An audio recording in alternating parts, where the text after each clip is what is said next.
The scream tore through the pack house before the sun even rose. Elena Ashworth dropped the bucket of water she was carrying and pressed herself against the cold stone wall as 3 warriors ran past her, their boots pounding the corridor floor. Blood dripped from the cuff of one man's sleeve. Somewhere above her, on the 2nd floor, a door slammed so hard the whole building shook. She did not move. She had learned long ago that when something bad happened in Blackthorn territory, the safest place for a girl like her was nowhere at all. "Move, Omega," a voice snapped from behind her. Elena turned to see Grace, one of the senior housemaids, glaring at her with the same cold disgust she always wore. Grace did not wait for a response. She grabbed Elena's arm and shoved her toward the kitchen stairs. "There was an attack on the eastern fence," Grace said. "2 guards are dead.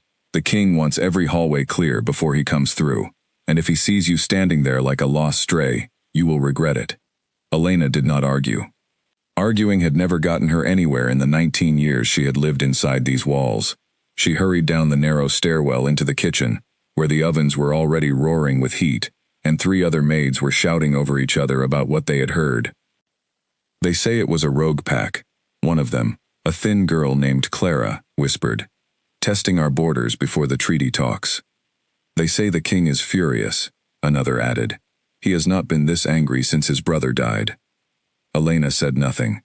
She never said anything in these conversations, because nobody expected her to have an opinion, and nobody wanted one from her. She was the pack's broken Omega, the girl who had never shifted, not once, not even a flicker of fur or claw in 19 years of living among wolves who transformed as easily as breathing. Everyone in Blackthorn territory knew her name. Everyone in Blackthorn territory pitied her, or mocked her, or simply looked past her as though she were a piece of furniture that had wandered into the wrong room. She grabbed a cloth and began wiping down the long wooden table, keeping her head low, keeping her hands busy. It was the only way she knew how to survive a morning like this. The kitchen door burst open, and the room went silent. King Damien Voss stood in the doorway, and even after years of glimpsing him from a distance, Elena still felt the air leave her lungs whenever he was near. He was not a tall man in the way that made people simply notice him. He was tall in the way that made people afraid. His shoulders filled the doorway. His dark hair was damp with sweat, and there was a mark of dirt across his jaw that he had not bothered to wipe away. His eyes, a pale and startling gray, swept over the room like he was counting every person in it and deciding who was useful and who was not. His gaze landed on Elena for half a second before moving past her entirely. "Where is Corwin?" he said. It was not a question. It was a command wrapped in 2 words. "In the council chamber, my king," Grace answered quickly, dropping into a slight bow. Damien turned and left without another word, and the moment he was gone, the room exhaled as one. Elena kept scrubbing the table long after it was clean. By the time evening came, the entire pack house was buzzing with rumors. A rival pack called the Hollow Fang had crossed the eastern border under cover of darkness. 2 Blackthorn guards had been badly hurt defending the line, and a 3rd was fighting for his life in the healer's quarters. The attackers had vanished before Damien's warriors could catch them, slipping back across the border like smoke. Elena heard all of this while carrying trays of food to the healer's wing, where she was allowed to work only because nobody else wanted the job of tending to a wounded man's linens. She did not mind. The healer's wing was quiet, and quiet was something Elena had learned to treasure. She was folding blankets in the storage closet when she heard 2 of the pack elders speaking in low voices just outside the door. "The treaty with Hollowfang was supposed to prevent exactly this," one of them said. It was Elder Corwin, a thin, silver-haired man whose voice always carried a strange, careful weight, as though every word had been chosen days in advance. "Damien needs to renew it before the full moon, or this border trouble becomes something much worse. And you know the terms," the second elder said. "A mating bond between the 2 packs, a symbol of unity. The Hollowfang Alpha has already sent word. He wants Damien mated within the month, or he considers the old treaty broken." Elena's hands went still on the blanket she was folding. "Damien will never agree to a real mate bond," the second elder said, "not after what happened to his brother. He does not trust easily, and he certainly does not trust wolves from the Hollowfang line." "He does not have to trust her," Corwin said. "He only has to marry her long enough to satisfy the treaty. A temporary arrangement. Once the danger passes, it can be set aside. And who would agree to such a thing? What woman would want to be discarded the moment she is no longer useful? There was a pause. Elena held her breath without meaning to. There are wolves in this pack who would agree to anything for the chance to matter, Corwin said quietly. We simply need to find one who will not cause complications.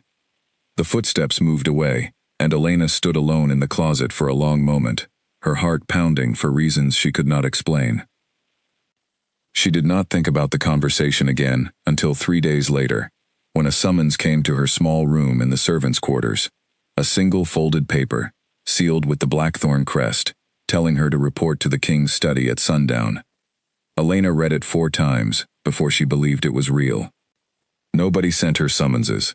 Nobody in the king's household even remembered her name most days, except to remind her of what she was not. She was not a shifter. She was not useful in a fight. She was not someone anyone would ever choose for anything important.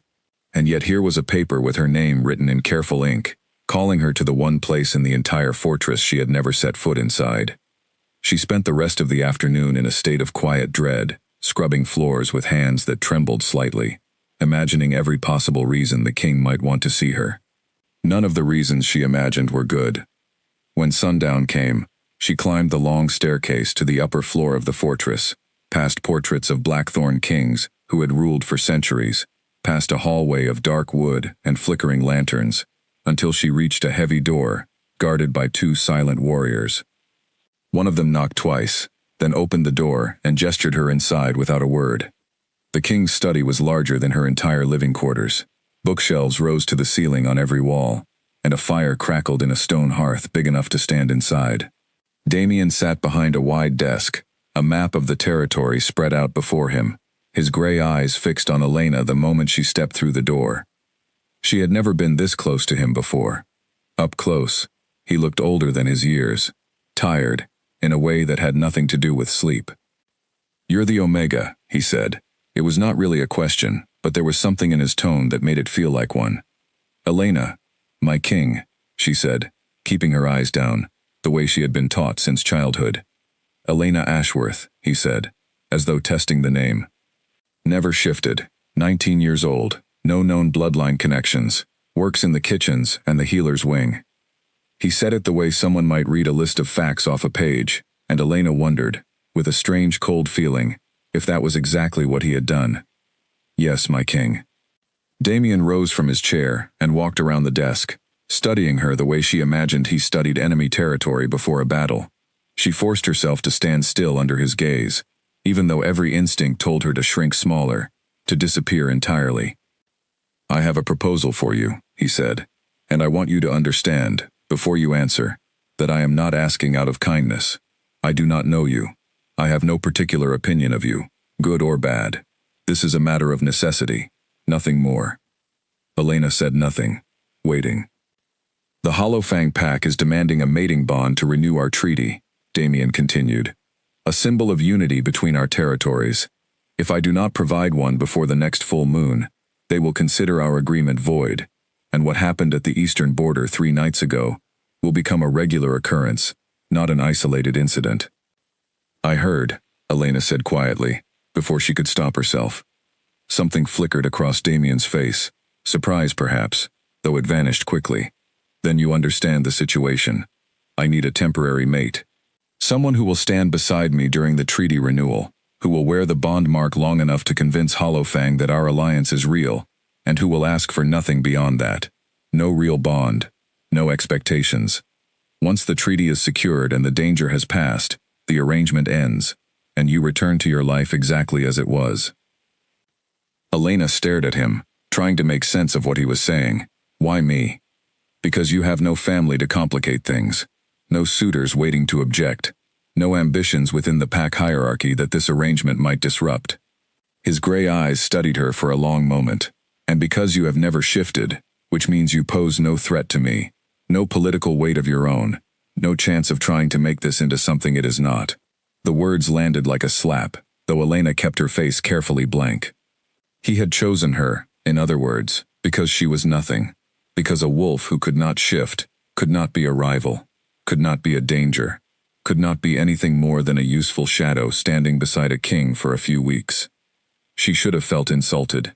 Instead, something else stirred inside her, something she did not have a name for yet. "What happens to me afterward?" she asked. "When the arrangement ends?" "You will be given a position of your choosing within the pack, better than what you have now. A private room, a wage. Whatever you require, within reason." He paused. "This is a business arrangement, Elena, nothing more. I want to be clear about that before you agree to anything." Elena thought of the kitchen, the cold stone floors, the years of being invisible, the years of being told what she was not. She thought of Corwin's voice outside the healer's wing, saying there are wolves in this pack who would agree to anything for the chance to matter. Maybe he was right about her. Maybe that was exactly what she was. "I agree," she said. Damien studied her for a long moment, as though surprised by how quickly she had answered. Then he nodded once, businesslike, already turning back toward his desk. "Good. You will move into the West Wing tomorrow. My assistant will handle the details. The treaty renewal ceremony takes place in 12 days. Elena turned to leave, her heart pounding in a way that felt like both fear and something else entirely, something she refused to examine too closely. She was almost at the door when Damien spoke again, his voice quieter this time. "Elena." She turned. "There is one more thing," he said. "During the ceremony, and for as long as this arrangement lasts, you will need to convince every wolf in that room that you are a full member of this pack. That means no mention, to anyone, of the fact that you have never shifted. Do you understand?" Something cold settled in Elena's chest. "I understand." "Good," he said, and returned his attention to the map on his desk, as though she had already left the room. Elena walked back down the long staircase in a daze, past the portraits of Blackthorn kings, past the flickering lanterns, out into the cool night air. She stood alone in the courtyard for a long time, looking up at the half-moon hanging over the fortress, and wondered what exactly she had just agreed to. She did not know yet that somewhere deep inside her, in a place that had been silent and sleeping for 19 years, something had just opened one eye.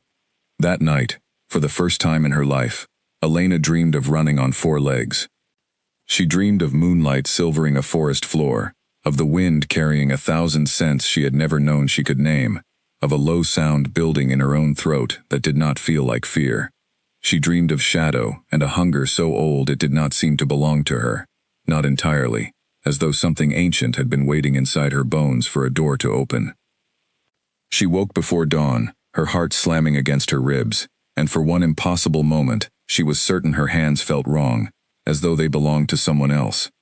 Then it was gone, and she was only Elena again, lying alone in the dark, wondering why a dream had ever felt so real. She did not tell anyone. She had learned long ago that the things that made her strange were better left unspoken, but she lay awake until sunrise, staring at the ceiling, and for the first time and as long as she could remember, she was not entirely sure what she was. The west wing of the fortress was nothing like Elena had imagined. Her new room had a real bed, soft blankets instead of thin wool, and a window that looked out over the training yard instead of a wall of stone. A wardrobe stood in the corner, already filled with dresses far finer than anything she had ever owned. She ran her fingers over the fabric of one gown, pale green silk, and felt like she was touching something that belonged to a different person entirely. "Do not get used to it," a voice said from the doorway. Elena turned to find a young woman leaning against the frame, arms crossed, studying her with open curiosity. She had warm brown skin, dark curls pulled into a loose braid, and an expression that was somewhere between amused and suspicious. "I'm Isabel," the woman said. "I serve as the king's personal assistant, which mostly means I am the one who has to explain his decisions to people who do not understand them." She pushed off the doorframe and stepped inside, looking Elena up and down. "You're the one everyone is talking about." "I imagine so," Elena said carefully. "They think he has lost his mind," Isabel said, not unkindly. "Choosing an Omega who has never shifted to stand beside him during a treaty renewal. Half the pack thinks it is an insult to Hollow Fang. The other half thinks it is an insult to you." Elena said nothing, unsure what response was safe. Isabel studied her for a moment longer, then softened slightly. "For what it's worth, I do not think either half is right. I think Damien picked the one wolf in this pack who would not try to use this arrangement for her own gain. That is not an insult, that is trust," in his own strange way. She gestured toward the wardrobe. Now, we have 12 days to teach you how to survive a room full of Hollow Fang wolves who will be watching your every move for a single mistake. Are you ready to work? Elena thought of the kitchen floors she had scrubbed that morning, of Grace's cold voice telling her to move, of 19 years of being nothing to anyone. Yes, she said, I am ready. Isabel smiled, the first genuine smile Elena had seen since arriving. Good, because this is going to be exhausting. The next several days passed in a blur of lessons Elena had never expected to need. Isabel taught her how to walk through a formal hall without looking like she was trying to disappear, how to hold a conversation with pack elders who would search for any excuse to dismiss her, how to wear the weight of a title she had never asked for. In the evenings, an older woman named Ruth, who had once served as an etiquette instructor for Blackthorn royalty, drilled her on the proper way to address visiting alphas and the history of the treaty she was supposedly helping to save. Elena absorbed all of it with a hunger that surprised even herself. For the first time in her life, someone was investing time in her, teaching her, treating her as though she was worth the effort. She did not examine too closely why that mattered so much. She only knew that she wanted, more than anything, to prove that Damien's gamble on her had not been a mistake. She saw the king himself only twice during those first days, both times in passing, both times with him too consumed by border reports and council meetings to spare her more than a brief nod. She told herself she did not mind. She told herself this was, as he had said, only a business arrangement. But she noticed things anyway. She noticed the exhaustion carved into the lines of his face. She noticed the way the guards straightened when he passed, not out of fear exactly, but out of something closer to loyalty hard-won. She noticed, once, catching him alone in the corridor outside the council chamber, that he stopped and looked at her for a long moment before speaking. "How are the lessons progressing?" he asked.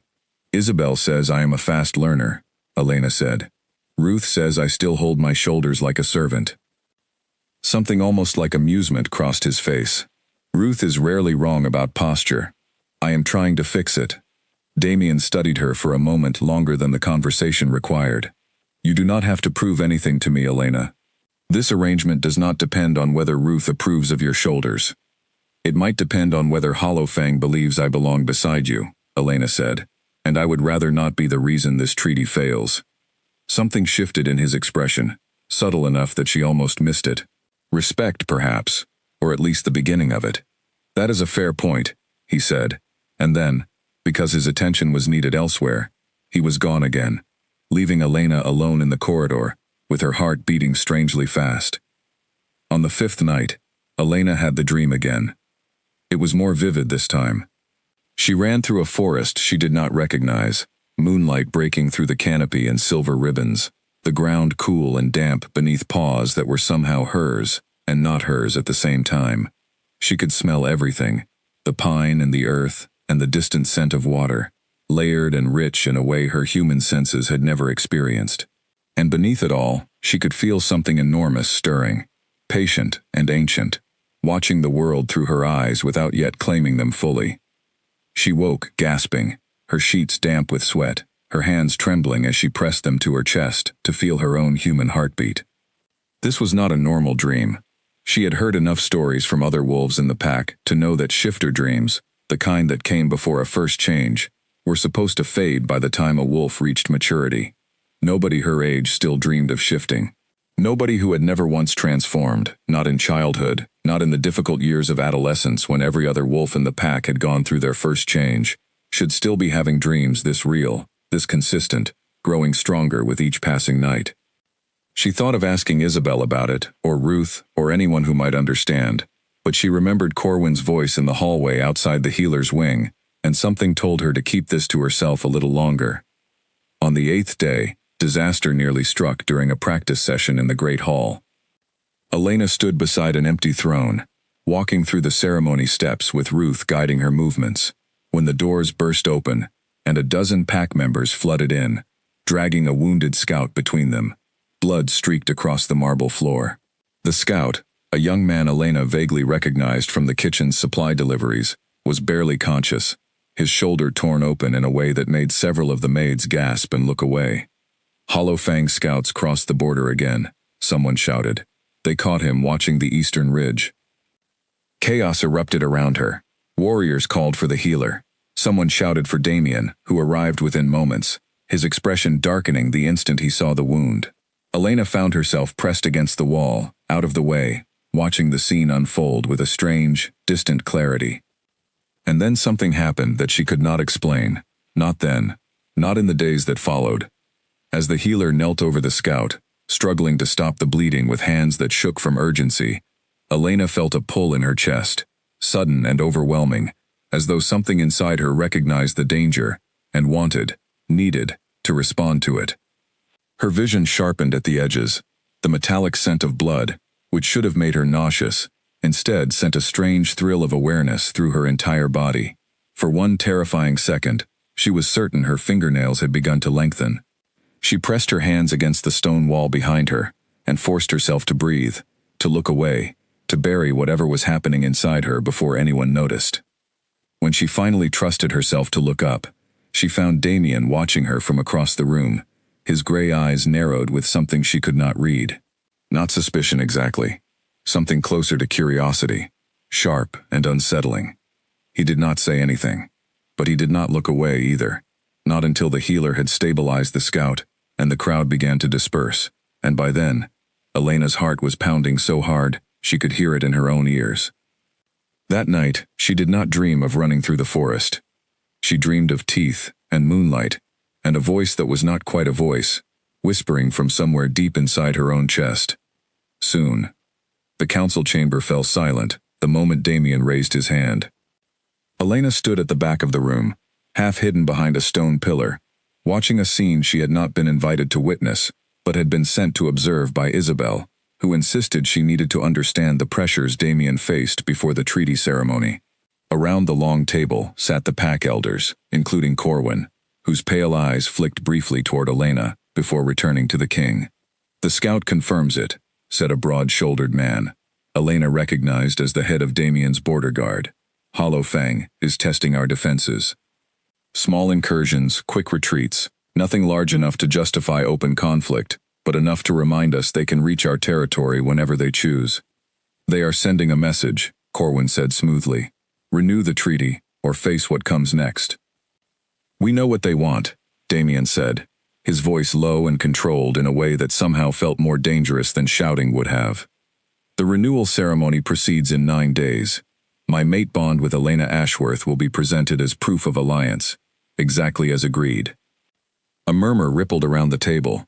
One of the older elders, a stern woman with steel-gray hair, leaned forward.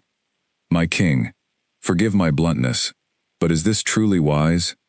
An Omega who has never shifted, presented as a symbol of our pack's strength? Hollow Fang will see it as weakness, not unity.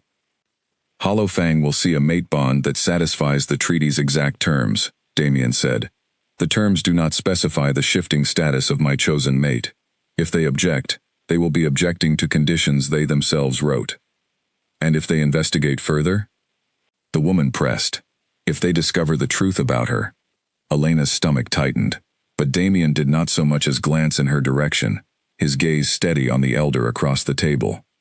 "Then they will discover a member of my pack, who I have chosen to elevate, nothing more." This conversation is finished. The meeting ended shortly after, elders filing out in 2s and 3s, murmuring among themselves. Elena pressed herself further behind the pillar, hoping to slip out unnoticed, but Corwin's voice stopped her before she could move. "You should not eavesdrop on council matters," he said, appearing beside her with the kind of silent grace that made her skin prickle. "It is unbecoming of someone in your position." "I was sent to observe," Elena said carefully. "Isabel's instructions." "Ah," Corwin's smile did not reach his eyes. "Isabel has always had generous instincts. Tell me, Elena, how are you finding your new lessons? Ruth speaks well of your progress." "They have been helpful," Elena said, keeping her tone neutral. "I am sure." Corwin studied her for a long moment, the same careful, measuring look she remembered from outside the healer's wing. "You know, I have served this pack for over 3 decades. I remember when you were brought here as an infant, though I imagine you have no memory of that time yourself." Elena's breath caught, though she tried not to let it show. "I do not remember much before I was 5 or 6. No? I imagine you would not. Something flickered behind Corwin's pale eyes, gone before she could name it. Records from that period were incomplete. A common problem during a difficult era for this pack. Many families lost their histories. I did not know that, Elena said slowly. There is a great deal you do not know, Corwin said, and though his voice remained pleasant, there was an edge beneath it that made the hair on Elena's arms stand up. But I am sure the king's arrangement will keep you occupied enough that such questions will not trouble you. He inclined his head and walked away before she could respond, leaving Elena standing alone in the empty council chamber, with a cold feeling settling deep in her chest. She did not understand what he meant. She only understood that something about the way he had looked at her, the careful weight of every word he chose, felt less like idle conversation and more like a warning. She told Isabel about the exchange that evening, though she left out the strange sensation in the great hall, the pull in her chest when the scout had been wounded. She was not ready to share that yet, not even with the one person in the fortress who had shown her genuine kindness. Isabel's expression darkened as Elena described Corwin's words. He has always been strange about record-keeping, Isabel said, pacing the length of Elena's room.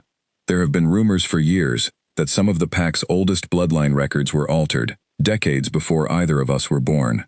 Nobody has ever proven anything. Corwin has controlled the archive for longer than most wolves in this pack have been alive. Why would anyone want to alter bloodline records? Elena asked. Isabel shook her head slowly. I do not know. But I know that Corwin does not waste words, and he does not offer information without a reason. If he mentioned your history, even in passing, it is because he wanted you to think about it. She paused, studying Elena carefully.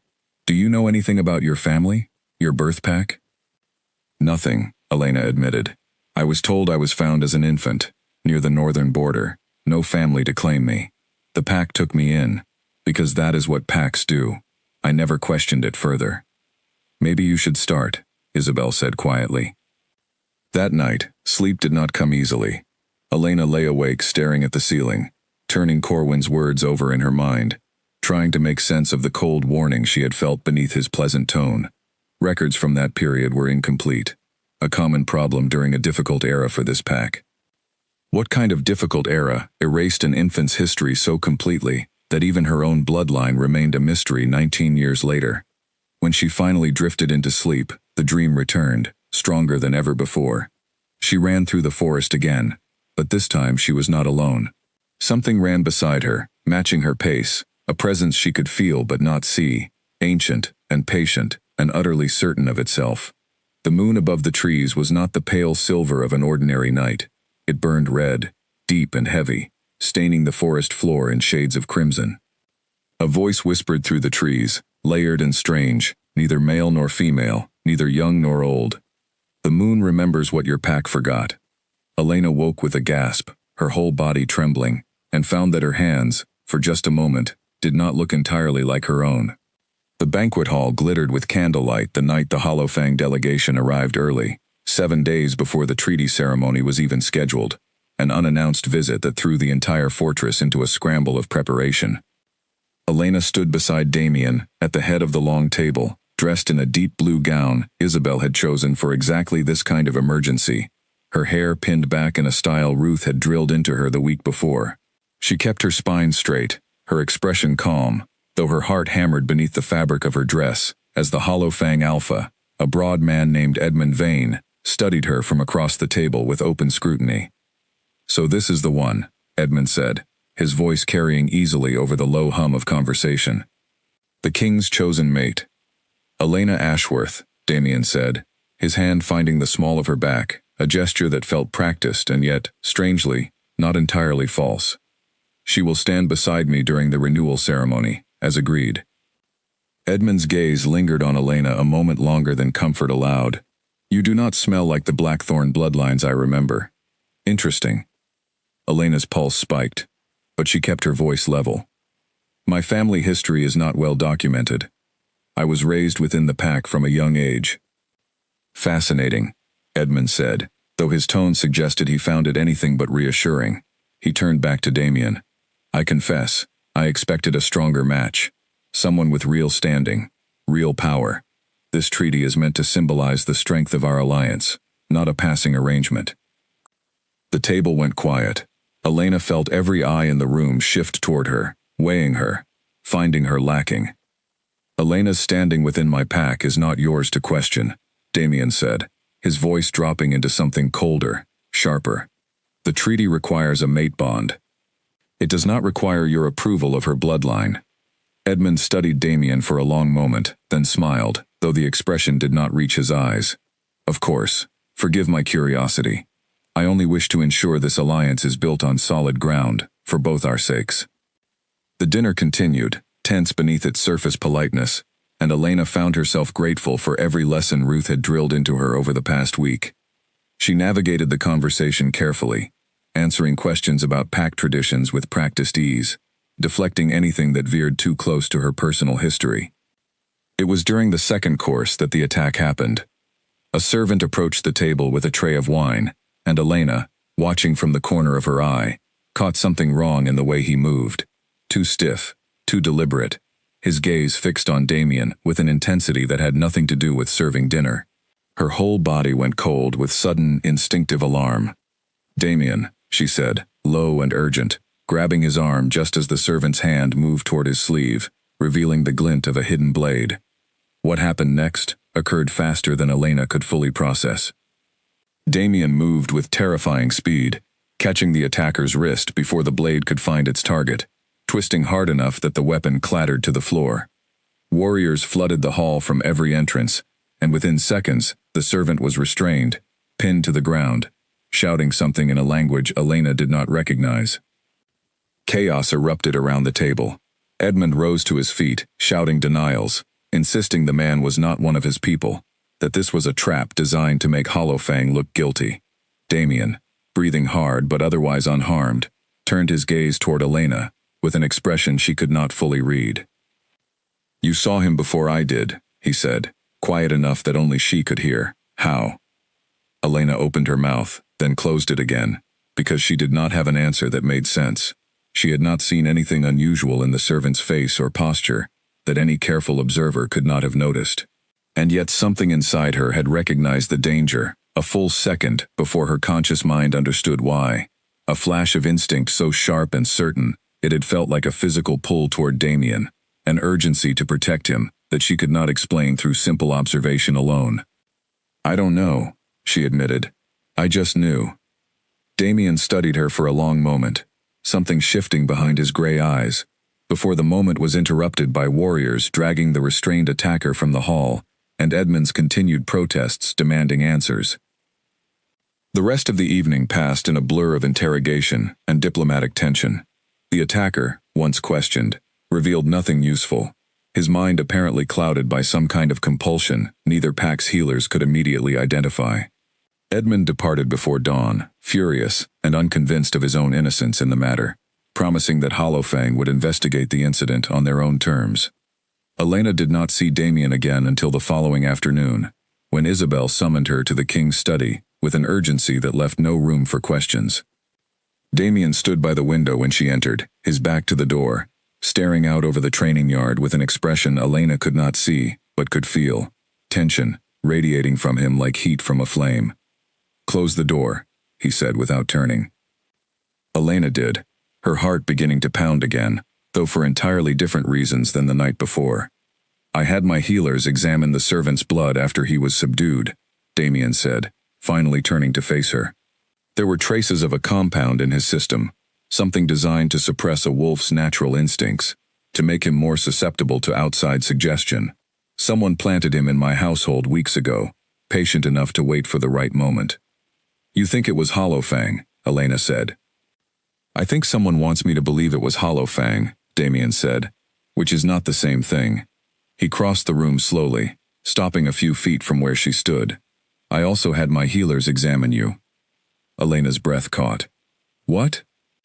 "Not without reason," he said quickly, though his eyes remained fixed on hers with an intensity that made her feel suddenly, uncomfortably exposed. "You knew that man was dangerous before any trained warrior in that room noticed anything wrong. I need to understand how, Elena. Because if you have some ability I was not told about when I brought you into this arrangement, I need to know exactly what it is." I told you the truth, Elena said, her voice steadier than she felt. I don't understand it either. I just felt it, like something was pulling me toward the danger before I even saw the blade. Damien studied her for a long, silent moment, and Elena had the uncomfortable sensation of being read like a page in one of his council reports. There is something strange about you, he said finally, not unkindly, but with a bluntness that left no room for pretense. I do not yet know what it is, but I intend to find out, before this arrangement puts either of us in more danger than we already face. Elena thought of the dreams, the forest, the crimson moon, the voice that had whispered through the trees. She thought of Corwin's careful words outside the healer's wing. Records from that period were incomplete. She thought of her own hands, twice now, looking wrong in the darkness of her room. She said nothing about any of it, not yet. I want to help you find whoever is responsible, she said instead. Whatever it takes. Something in Damien's expression softened, just slightly, and for the first time since she had agreed to this arrangement, Elena saw something in his gray eyes that looked less like calculation and more like genuine consideration. Then we start by finding out who wanted that servant in my household, he said. And why. The pack archive occupied the lowest level of the fortress, a long room of stone shelves and yellowed paper that smelled of dust and old ink. Elena had never been inside it before. Ordinary servants had no reason to visit the place where Blackthorn history was kept, and she had certainly never imagined she would one day be standing in its narrow aisles, searching for the truth of her own past. Corwin controls access to this room, Isabel said quietly, holding a lantern aloft as they moved between the shelves. Officially, nobody is supposed to be down here without his permission, which is exactly why we came, while he is occupied with the Border Patrol reports. If he catches us, Elena said, what happens? Nothing good, Isabel admitted. So let's not get caught. They worked quickly, pulling ledgers from the shelves that corresponded to the year Elena had been found, flipping through pages of birth records, pack transfers, and territorial disputes that meant nothing to her. Damien had insisted on joining them, though his presence in the archive would be far harder to explain than a maid and an assistant searching for old records. He stood at the end of the row, arms crossed, watching the entrance with the alertness of a man who expected trouble at any moment. Here, Isabel said suddenly, pulling a thin ledger from a shelf near the back. Records of infants brought into the pack without documented parentage. This should cover the year you were found. Elena's hands trembled slightly as she took the ledger and began turning pages, searching for any entry that might mention her. The records were sparse, most entries only a line or two, names and dates with little detail beyond a location where each infant had been discovered. She found her own name near the middle of the ledger, and her breath caught in her throat. Female infant, found near the northern ridge, approximate age 6 months, no known parentage, name assigned, Elena. Beneath the entry, in different ink, someone had written a single additional line, added at a later date, judging by the faded quality of the writing compared to the entry above it. Bloodline inquiry closed by order of Elder Corwin. Do not reopen. Elena stared at the words until they blurred together. Why would anyone close a bloodline inquiry? Why would anyone care enough to make sure it stayed closed? Isabel leaned over her shoulder, reading the same line, her expression darkening. This is not normal record-keeping. Bloodline inquiries get resolved, or they get marked incomplete when there is nothing more to find. They do not get closed by direct order, with an instruction never to reopen them. That is deliberate. Damien crossed the room in a few long strides, taking the ledger from Elena's hands and studying the entry himself, his jaw tightening as he read. Corwin has controlled this archive for over 30 years, he said slowly. Long enough to bury anything he wanted buried, if he had reason to. What reason could he possibly have? Elena asked. I was an infant. What threat could a baby have posed to him? Nobody had an answer. They searched further, pulling additional ledgers, cross-referencing dates and names, but found nothing else that mentioned Elena directly. Whatever Corwin had wanted hidden, he had hidden it thoroughly, leaving only that single unsettling line as evidence that something had once existed and been deliberately erased. They were preparing to leave, careful to return every ledger to its exact place on the shelf, when a voice spoke from the archive entrance, cold and measured. I did wonder how long it would take. Corwin stood in the doorway, his pale eyes moving slowly over the three of them, lingering longest on the ledger still in Damien's hands. He did not look surprised. He looked, if anything, resigned, as though he had been expecting this moment for a very long time. "Explain this," Damien said, holding up the ledger, his voice carrying the same dangerous quiet Elena had heard in the council chamber days before. "I will explain what I am able to," Corwin said carefully. "Understand that some of what I know was given to me in confidence, decades ago, by wolves who are no longer alive to release me from that confidence." "Elena's history is not a matter of confidence," Damien said. "It is a matter of pack security, and I am the king. Explain, now, or face the consequences of obstructing an official inquiry." Corwin was quiet for a long moment, his gaze drifting to Elena, studying her with an expression that had shifted from careful neutrality into something almost like sorrow. "You were not found abandoned near the northern ridge by accident," he said finally. "You were placed there, deliberately, by wolves who believed hiding you within an unrelated pack was the only way to keep you safe. I know this, because I was one of the wolves who agreed to help arrange it." Elena's heart pounded so hard she could barely hear her own thoughts. Safe from what? Corwin's expression grew grave. "From your own bloodline, Elena. From what your bloodline represents to every alpha who has ever heard the old stories and feared them." He paused, choosing his next words with obvious care. "You are the last living descendant of the Moonfang line, a bloodline that has not produced a true wolf in over 200 years, because every alpha with reason to fear what that bloodline can become has spent 2 centuries making certain it never had the chance." The archive fell utterly silent. Even Damien, who Elena had never once seen at a loss for words, stood frozen, staring at Corwin, as though the older man had spoken in a language none of them fully understood. "The Moonfang line," Damien said slowly, "is a myth. A cautionary story told to pups to explain why the old packs feared the blood moon." "It is not a myth," Corwin said quietly.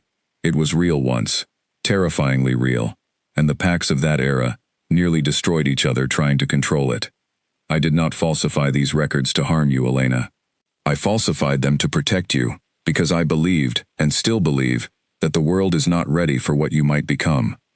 Elena looked down at her own hands, trembling now for reasons that had nothing to do with fear of Corwin. She thought of the dreams, the forest, the crimson moon, the voice that whispered through the trees, "The moon remembers what your pack forgot." She thought of her hands, twice now, looking wrong in the darkness. "What happens," she asked quietly, "under a blood moon?" Corwin's silence answered, before his words did. "I pray you never have to find out," he said. "Because if the old stories are true, Elena, you will not simply become a wolf. You will become something every alpha in every pack across this territory has spent 200 years praying never wakes again." Nobody spoke for a long time after Corwin's confession. Damien was the one who finally broke the silence, his voice tight with barely controlled frustration. "You are telling me that a member of my own council has known for 19 years that a legendary bloodline was living inside my pack house, scrubbing floors, and you said nothing."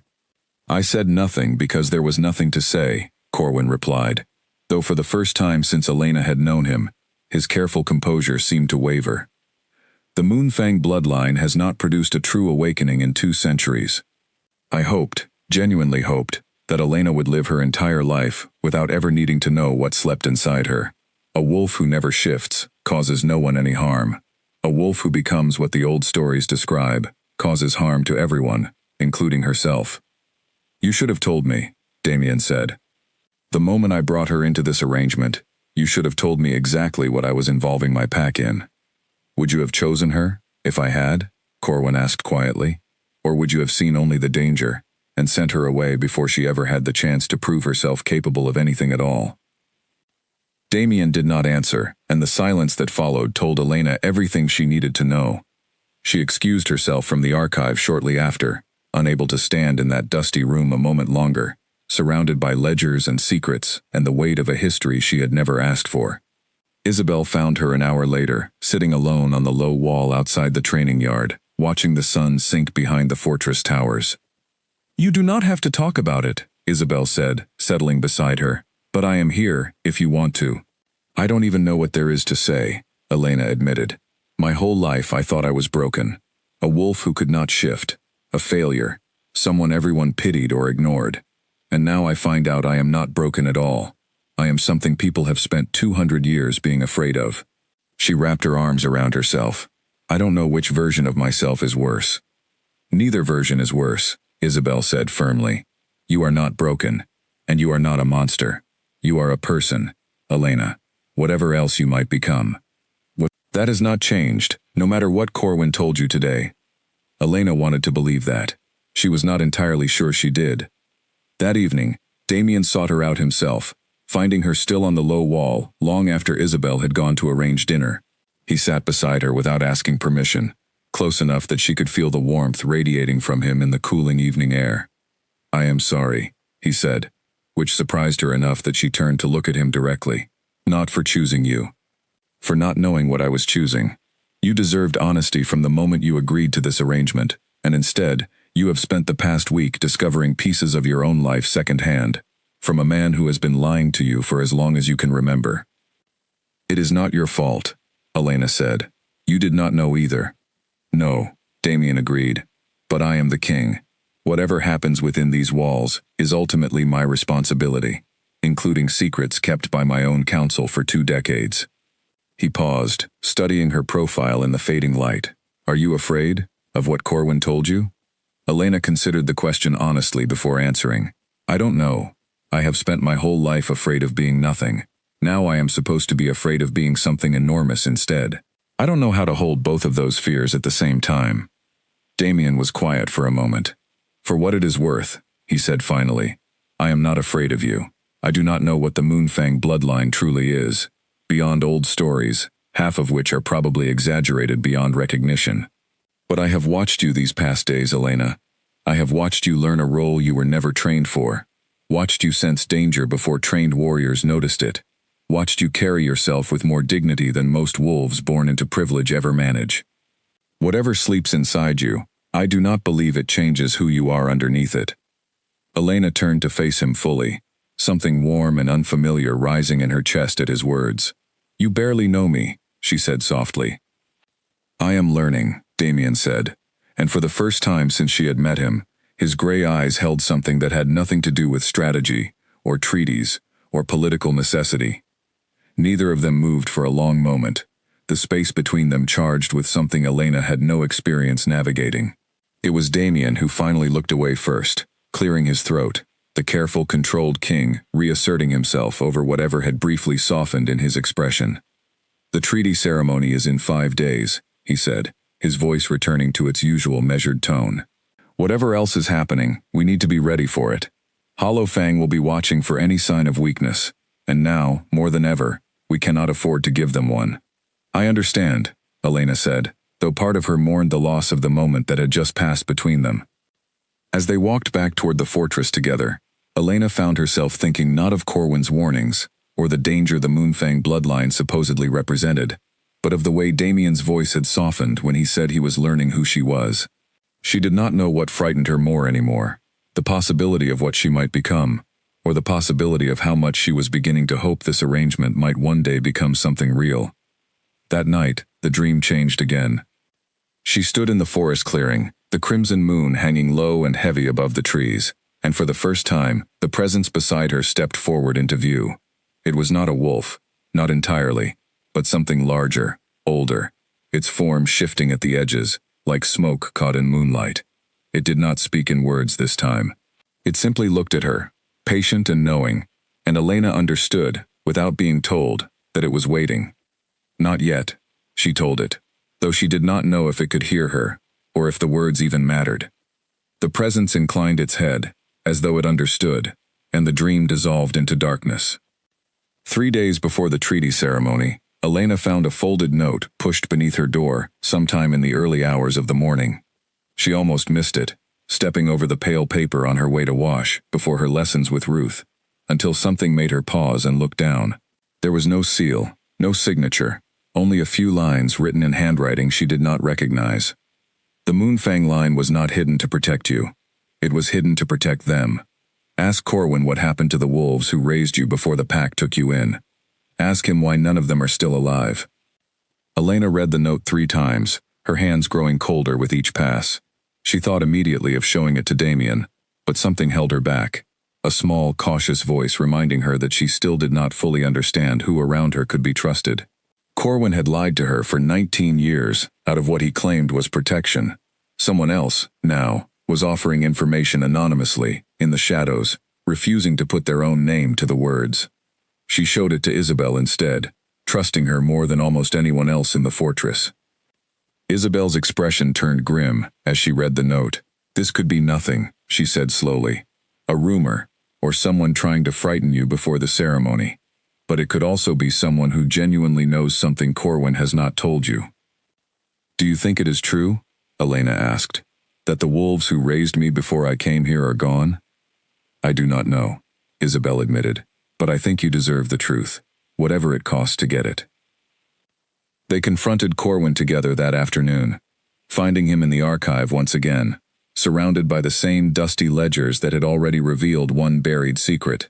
He looked older somehow, standing among the shelves, as though the weight of everything he had kept hidden for so long had finally begun to show on his face. Elena placed the note on the table between them without a word. Corwin read it slowly, and something in his expression cracked, just slightly, before he composed himself again. Where did you get this? Someone slipped it under my door, Elena said. Is it true? Corwin was silent for a long moment, staring down at the note as though it were an old wound reopened. Yes, he said finally. It is true. The wolves who raised you, before you were brought into this pack, were part of a small group who had sworn to protect the last remnants of the Moonfang bloodline. There were 7 of them. They died defending you, Elena, during the same attack that left you as an infant, abandoned on the northern ridge for us to find. Elena's breath left her in a rush. Defending me from what? From another pack, Corwin said quietly. One that believed, as many alphas of that era believed, that the only way to end the threat of the Moonfang bloodline permanently was to end the bloodline itself. They came for you when you were only months old, and the wolves who had sworn to protect you gave their lives so that you could survive. The archive seemed to tilt slightly around Elena, the weight of the revelation pressing down on her chest until she could barely draw breath. Why didn't you tell me this before? Why let me believe I was simply abandoned, unwanted, when the truth is that people died for me? Because the truth is heavier than the lie, Corwin said, his voice rough with something that sounded almost like grief. Because I did not know how to look a child in the eyes and tell her that her existence had already cost 7 lives before she was old enough to understand what living meant. I told myself I was protecting you from that weight. Perhaps I was only protecting myself from having to watch you carry it. Elena sat down heavily in one of the archive's old wooden chairs, her mind spinning with the enormity of what she had just learned. She was not simply a strange bloodline that had gone unnoticed for 19 years. She was the reason 7 people had died. She was the last piece of something that other packs had once considered worth killing an infant to erase entirely. Who were they? She asked quietly. The pack that attacked? Corwin's expression darkened further. The records from that era were destroyed in the same conflict that killed your protectors. I do not know for certain, but I have my suspicions. And if I am right, Elena, then the danger you faced did not end 200 years ago. It only went quiet, waiting. Waiting for what? Corwin met her eyes directly for the first time since the conversation began. Waiting for the next blood moon. Waiting to see if the Moonfang line had truly ended, or if it was only sleeping, the way it has slept in every generation since the last true awakening. Whoever left that note beneath your door already knows what you are, Elena, and if they know, others may know as well.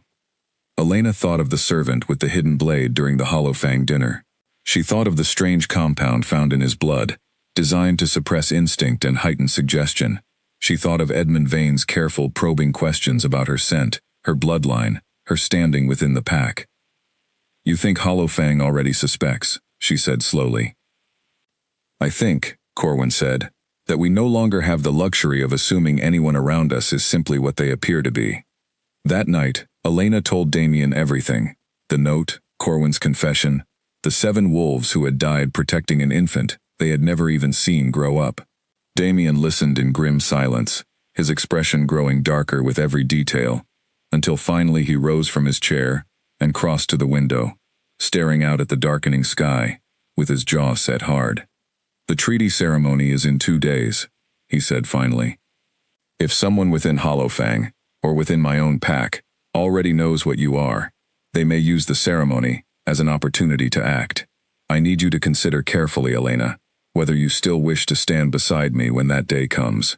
I would understand if you did not." Elena looked at him for a long moment, thinking of every version of herself she had been forced to confront in the past 10 days. The broken Omega, the last Moonfang, the girl 7 people had died to protect, the woman standing here now, choosing, for the first time in her life, what she wanted her own story to become. "I am not going anywhere," she said. "Whatever is coming, I would rather face it standing beside you than hiding in a kitchen, waiting for it to find me anyway." Damien turned from the window, something fierce and unguarded in his gray eyes as he looked at her. "Then we face it together," he said, "and heaven help whoever thinks they can use either of us against the other." The morning of the treaty ceremony arrived beneath a sky the color of old iron, heavy clouds pressing low over the fortress, as though the weather itself sensed something was about to break. Elena stood in her room while Isabel fastened the final clasps of a deep silver gown, her hands steadier than Elena expected given how violently her heart was pounding beneath her ribs. Ruth had arranged her hair in an elegant braid threaded with small white flowers, and for a moment, catching her own reflection in the mirror, Elena barely recognized the woman staring back at her. "You look like you belong here," Isabel said softly, meeting her eyes in the mirror. "Because you do." "I keep waiting to feel like myself again," Elena admitted. "Everything has changed so quickly." "You are still yourself," Isabel said. "You are simply more of yourself than you knew before." They made their way to the Great Hall together, where the entire pack had gathered alongside the visiting Hollowfang delegation, filling the vast space with a tension so thick, Elena could almost taste it. Damien waited near the front of the hall, dressed in formal black, his expression carefully composed, though Elena could see the tightness around his eyes that betrayed how little sleep he had gotten over the past 2 nights. He offered his hand as she approached, and she took it, grateful for the steadiness of his grip. "Whatever happens," he murmured, low enough that only she could hear, "you are not alone in this." The ceremony began with the traditional recitation of the treaty terms, an elder reading aloud the ancient agreement between the 2 packs, while Edmund Vane and his delegation watched from across the hall, with expressions ranging from polite interest to open suspicion. Elena kept her breathing steady, her posture perfect, every lesson Ruth had drilled into her rising to the surface, exactly when she needed it most. It was during the exchange of the mate bond, the moment when Damien was meant to mark her wrist with the traditional symbol of unity before the assembled witnesses, that everything went wrong. A commotion erupted near the hall's side entrance, shouts and the clatter of overturned furniture, and within seconds, 3 warriors burst through the doors, dragging a struggling figure between them. Elena recognized him immediately, one of the younger Hollowfang guards who had arrived with Edmund's delegation days earlier. "He was found near the fortress armory," one of Damien's warriors announced, his voice carrying across the suddenly silent hall, attempting to access restricted stores. When questioned, he claimed he was acting under direct orders. Edmund rose from his seat, fury written across his face. "This is absurd. Whatever this man was doing, it was not on my authority." "He says otherwise," the warrior replied grimly, and the young guard, wild-eyed and clearly terrified, began speaking rapidly, the words tumbling out in a rush. "I was told to create a distraction, that's all, I swear it. Someone paid me before we ever left Hollowfang territory, said there would be more coin if I could pull attention away from the ceremony at exactly this moment. I don't know who hired me. I never saw a face, only received instructions through a courier." The hall erupted into chaos, accusations flying between the 2 delegations, and Elena felt the same cold, sharp instinct rise inside her that she had felt the night of the assassination attempt, a pull toward danger she could not fully explain. She turned instinctively, scanning the crowd, and her eyes landed on a figure near the back of the hall who was not shouting, not reacting with the same confusion as everyone else. A cloaked woman stood perfectly still amid the chaos, watching Damien with an intensity that made Elena's skin crawl. "Damien," Elena said urgently, gripping his arm. "The woman near the back, in the gray cloak, she is not surprised by any of this." Damien's eyes followed Elena's gesture, just as the woman moved, pushing through the crowd toward the hall's rear exit, with sudden, deliberate speed. Warriors moved to intercept her, but she was fast, weaving between startled onlookers with practiced ease. "Stop her," Damien commanded, and the hall dissolved into further chaos as warriors gave chase. The woman nearly reached the exit before one of Damien's guards managed to grab her cloak, yanking her backward. She spun, and for one brief, terrible moment, her eyes met Elena's across the crowded hall, pale and cold and filled with a hatred that seemed to have no reasonable explanation. "You should have stayed hidden," the woman spat, before a guard forced her to the ground and restrained her hands.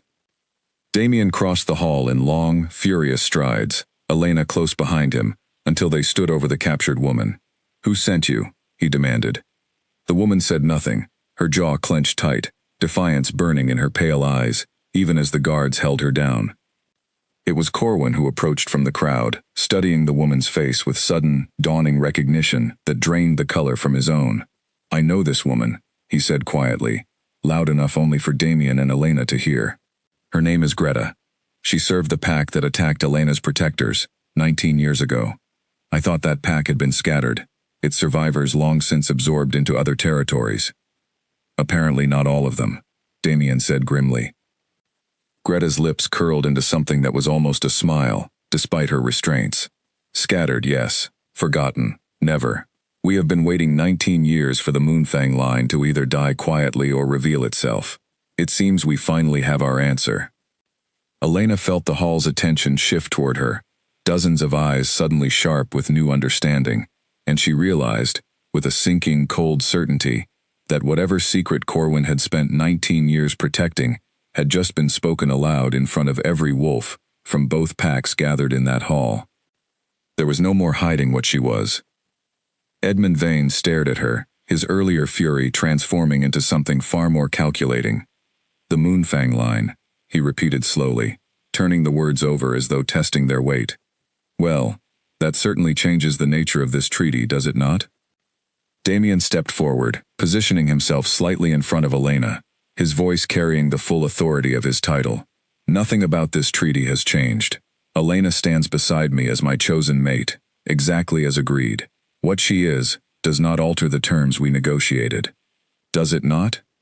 Edmund's eyes gleamed with something that made Elena's stomach turn. A king, bonded to the last living descendant of a bloodline, every pack in this territory has feared for 2 centuries. "I imagine that changes quite a great deal, King Damien. I imagine every pack within 100 miles will want to understand exactly what kind of alliance they are now dealing with."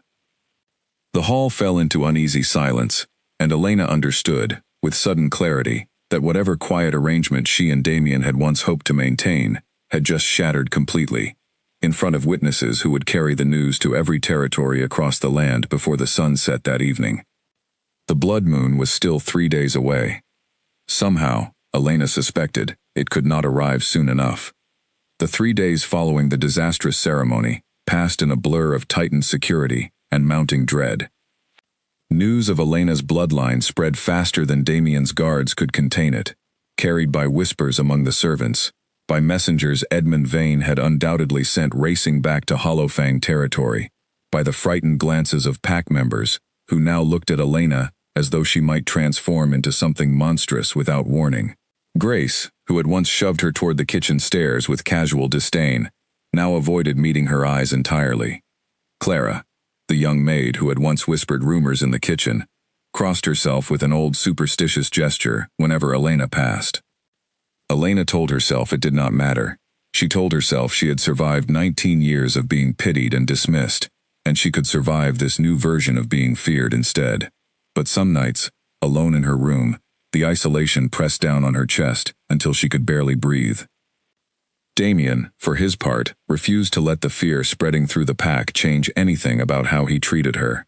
If anything, he grew more protective, more deliberate in keeping her close, as though daring anyone in his household to question his choice openly. "They will adjust," he told her, the evening before the blood moon was set to rise. They stood together on the fortress ramparts, watching the sky darken toward the horizon. "Fear fades when it is not fed. Give them time." "And if it does not fade?" Elena asked. If they never stop looking at me like I am something dangerous.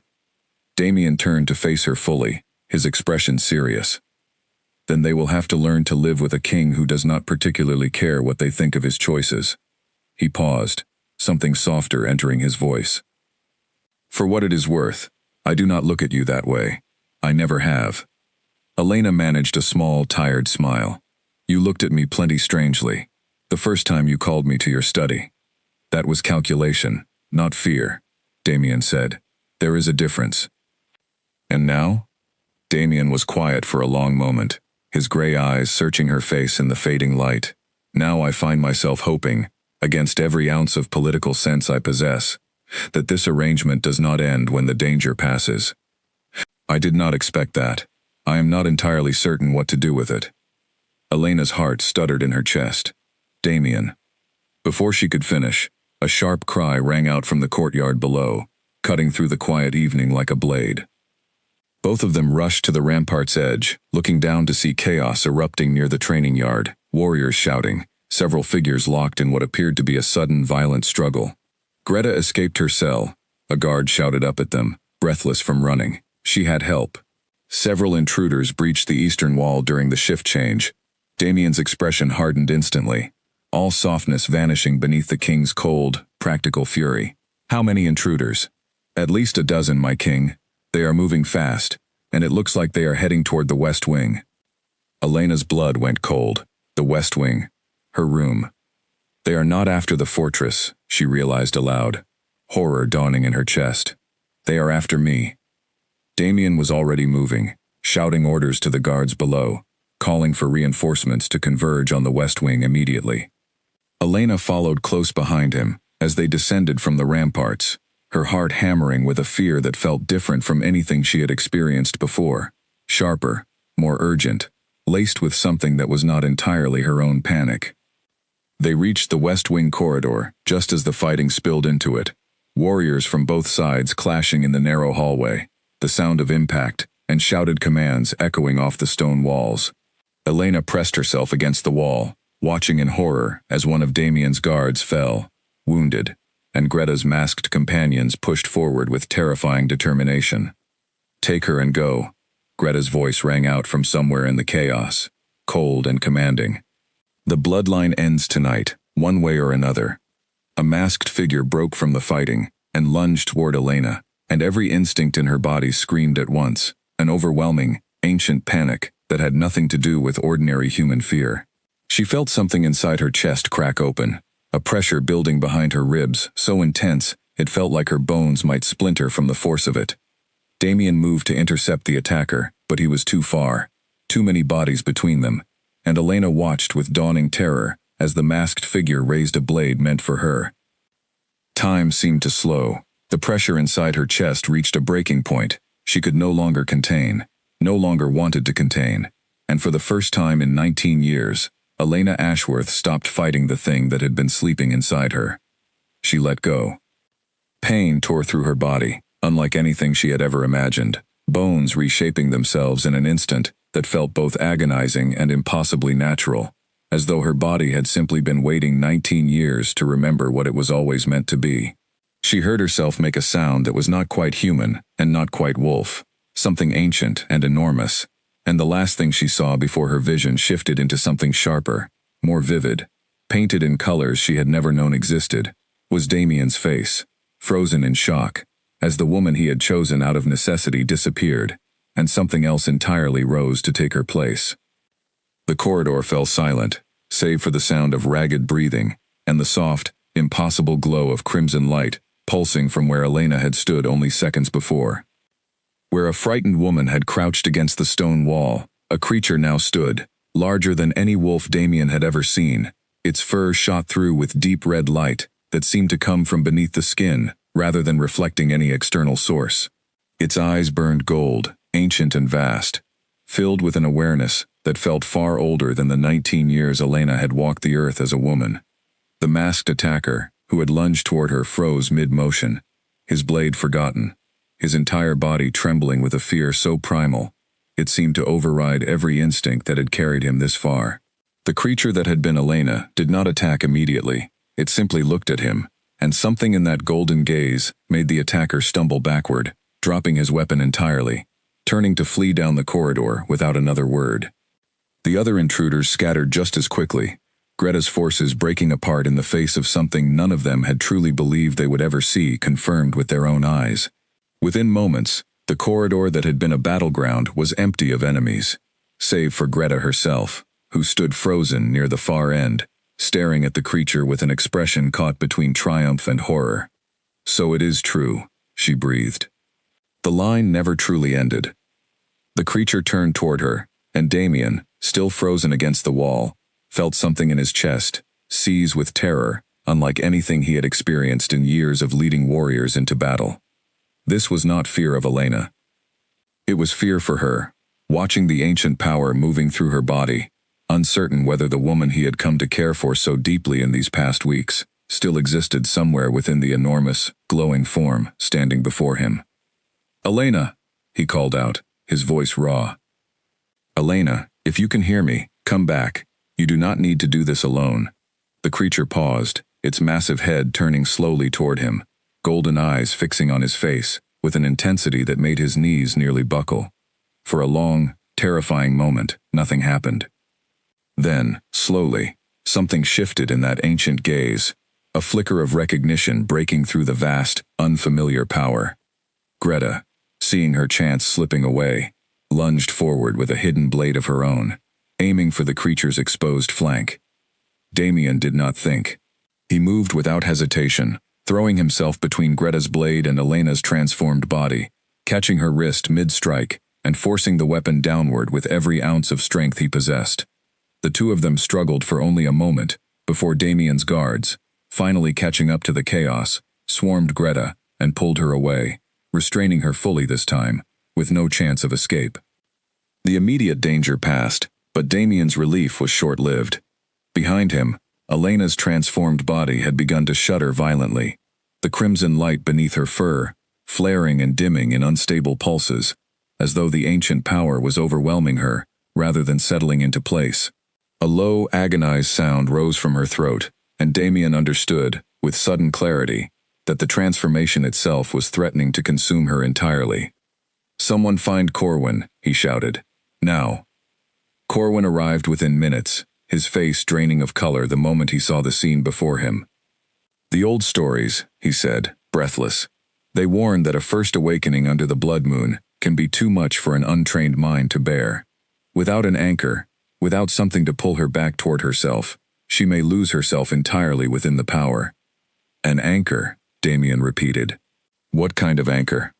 "The mate bond," Corwin said urgently. "It is not fully formed between you, not truly, but the foundation exists from the ceremony. If you can reach her through it, you may be able to remind her mind who she is beneath the power." Damien did not hesitate. He crossed the distance between them, ignoring the danger of standing so close to a creature capable of unimaginable strength, and pressed his palm flat against the side of Elena's massive, trembling form. "Elena," he said, his voice steady, despite the fear coursing through him, "I know you are in there. I know the woman who agreed to a marriage of convenience, because she wanted, for once in her life, to matter to someone. I know the woman who sensed danger before any of my trained warriors, who learned an entire pack's history in 12 days because she refused to fail, who looked at me on the fortress ramparts and made my whole world feel different than it had felt in years. That woman is still in there, and I am not letting her go. Come back to me, Elena. Please." For a long, agonizing moment, nothing happened. Then the crimson light began to steady, the violent pulsing slowing into something calmer, more controlled, and the enormous form beneath Damien's palm began to shrink, bones and fur reshaping themselves once more, until Elena knelt on the corridor floor, human again, gasping and trembling, but unmistakably herself. Damien caught her before she collapsed entirely, gathering her against his chest as her breathing slowly steadied. "I'm here," she whispered against him. "I came back." "I know," Damien said, his voice rough with relief. "I never doubted it." In the days that followed, the truth of what had happened spread across every territory faster than any messenger could have carried it. Greta and her surviving allies were brought to formal justice before the Pack Council. their decades-old vendetta against the Moonfang bloodline finally exposed and ended. Corwin, stripped of his authority over the pack archive but spared harsher punishment given his role in protecting Elena as an infant, spent his remaining years working quietly to restore the true records he had once been forced to hide. Edmund Vane, rather than treating Elena's bloodline as a weakness to exploit, returned to Hollowfang territory with a very different message than anyone had expected. A treaty renewed not through obligation, he declared, but through genuine respect for a king, who had chosen his mate not for power or convenience, but for character, that had proven itself worthy of an ancient and legendary trust. Elena stood beside Damien months later, in the same great hall where their arrangement had first begun, as a business transaction between strangers, as their bond was formally and truly sealed before the entire pack, no longer temporary, no longer a matter of necessity. She was no longer the broken Omega who scrubbed floors in silence, nor merely a feared bloodline whispered about in frightened tones. She was Elena Voss, the last of the Moonfang line, standing as an equal beside the king, who had chosen to see her worth long before either of them understood what she truly was. Grace, watching from among the assembled staff, no longer averted her eyes. Clara no longer made superstitious gestures at Elena's approach. The pack that had once dismissed her as nothing had learned, slowly and completely, what it meant to be led by wolves who valued strength found in unexpected places. And on quiet nights, when the moon hung silver and gentle over the fortress instead of crimson and heavy, Elena still dreamed of running through the forest, but she was never alone anymore, and the presence beside her no longer felt like something ancient and separate, waiting to consume her. It felt, finally, entirely like herself.